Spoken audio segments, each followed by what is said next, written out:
천대엽 법원행정처장이 어제 국회 법사위에서 대통령에 대한 구속 취소 판결에 대해서 검찰이 즉시 항고를 할 필요가 있다라고 언급했습니다. 천대엽 처장의 개인 의견에 불과합니다마는 법원의 행정 업무를 관장하는 행정처장으로서 사법부의 독립성과 사법체계의 안정성을 훼손하는 대단히 경솔한 발언입니다. 법원 행정처장에게는 한 번 이루어진 결정을 번복하도록 개입함으로써 사법체계를 뒤흔들 권한이 없습니다. 무엇보다도 대법관이 중앙지법 합의부의 판결을 부정하고 번복시키도록 영향을 미치는 것은 사법부 스스로 재판의 독립성 원칙을 훼손하고 삼신제도의 근간을 뒤흔드는 것입니다. 구속 취소 결정에 대한 즉시 항고는 위헌입니다.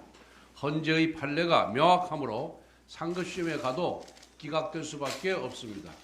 즉시 항고를 포기한 것은 불필요한 혼란을 최소화하기 위한 검찰의 자율적이고 독립적인 판단입니다.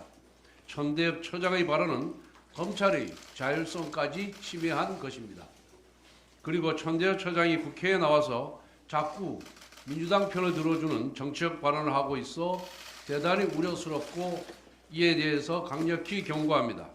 작년 12월 11일에는 우리 당 주진우 의원이 이재명 대표의 공직선거법 재판의 633 원칙에 대해서 질의하였는데 천대엽 처장이 동문서답처럼 비상계엄은 위헌적인 군 통수권 행사, 의회의 합헌적 저항권 행사라고 발언했습니다. 위헌, 합헌 여부는 헌법재판관들이 판단할 사안인데 대법관이 헌재의 영역을 침범한 것입니다.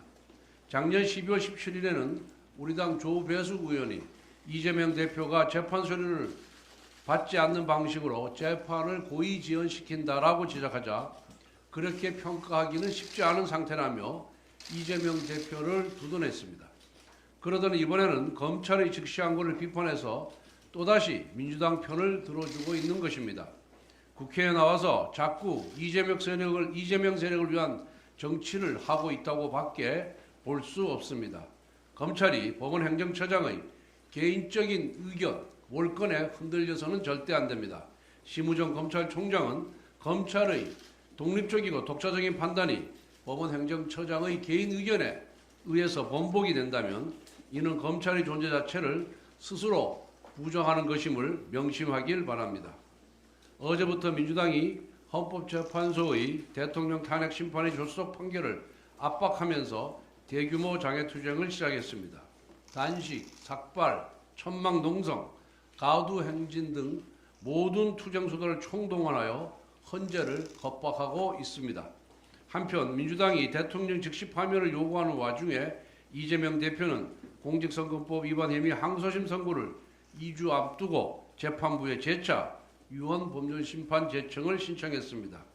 즉 대통령 탄핵 심판은 초고속 졸속 판결을 압박하면서 정작 이 대표 자기 재판은 온갖 법기술을 동원하여 지연시켜 보겠다는 심산입니다.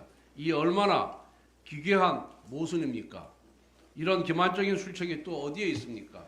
그렇기 때문에 민주당이 온갖 투쟁으로 비장한 척 연기를 해봐야 국민들 눈에는 우스꽝스러운 희극으로 보일 뿐입니다.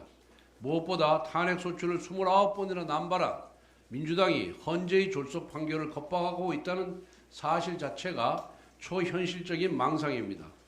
헌재에 탄핵심판 과부하를 걸어놓은 장본인이 무슨 자격과 염치로 재판을 재촉합니까? 마치 연쇄방화범이 빨리 불을 꺼달라고 재촉하는 꼴입니다. 한편 민주당의 격렬한 장애투쟁은 헌재 압박 이외에 또 다른 목적도 있습니다. 최근 이재명 대표는 유튜브에 출연하여 자신의 체포동의안 가결이 민주당 일부 인사와 검찰이 짜고 한 일이라고 라는 발언을 하면서 정치 보복 의지를 내비쳤습니다. 이와 같은 발언으로 당 내부에서 엄청난 비판이 일어나자 황급하게 총력투쟁이라는 정치 이벤트를 꺼내들어 자기 허물을 덮으려고 합니다. 즉 외부 투쟁을 통해 내부 갈등을 억누르는 전형적인 정치적 장기술을 부리고 있는 것입니다. 따라서 지금 민주당의 장애투쟁은 조기 대선을 누리면서 당내 반대파를 제압하려는 이재명 대표의 극단적인 사익 추구 행위에 불과합니다. 민주당 이재명 세력은 대통령 탄핵 심판을 기하로 극심한 사회 혼란을 조장하고 헌재를 겁박해서 권력을 찬탈해 보려는 장애 투쟁을 당장 멈춰야 합니다. 또한 헌법재판소는 민주당의 겁박에 굴복해서는 안 됩니다. 무엇보다 탄핵 심판 이후에 사회 갈등을 최소화하기 위해 그리고 사회 안정의 빠른 회복을 위해 헌재는 적법 절차 원칙을 철저하게 준수해야 합니다. 헌재의 공정한 탄핵 심판을 촉구합니다.